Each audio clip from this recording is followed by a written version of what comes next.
আগুনটা আমি এসে দোকান খুলছি, খোলার পরে দেখতেছি মনে হয় 5 থেকে 7 মিনিট পরে আমি এই চুলো আমার জ্বালাই দিয়া বাইরে দাঁড়াইছি, যে পিছনে দরজা খুলি নাই, জাপনামাই নাই। এখন দেখতেছি আর যে জায়গায় বসেছি আর ওই জায়গায় ফুল টিন আগুনের মতো লাল হয়ে গেছে।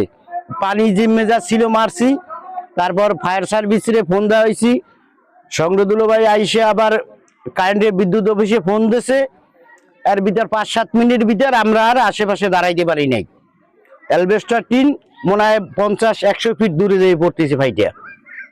সব আমরা চলে গেছি মোড়ের উপর দেয়া। সব ফায়ার আসার পরে প্রায় 40 মিনিট চেষ্টা করার পর আগুনটা নিয়ন্ত্রণে আইছে। সব জ্বলে 3টে ঘর পড়ছে। এক রাজুর কিচ্ছু নাই, নিঃস্ব।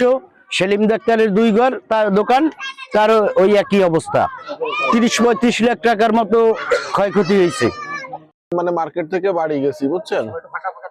এর ভিতরে আমার ফোন দিছে, বাড়ি বসে আমি মানে কেবল যায় দাঁড়াইছি, এর মধ্যে আমার ফোন দিছে যে মার্কেটে আগুন লাগিয়েছে।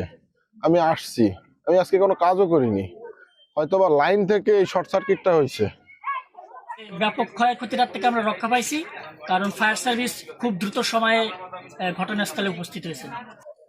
আমরা 4:12 মিনিটের সময় আগুনের সংবাদ পাই এবং তাৎক্ষণিকভাবে আমরা দ্রুততার সাথে ঘটনাস্থলে চলে আসি।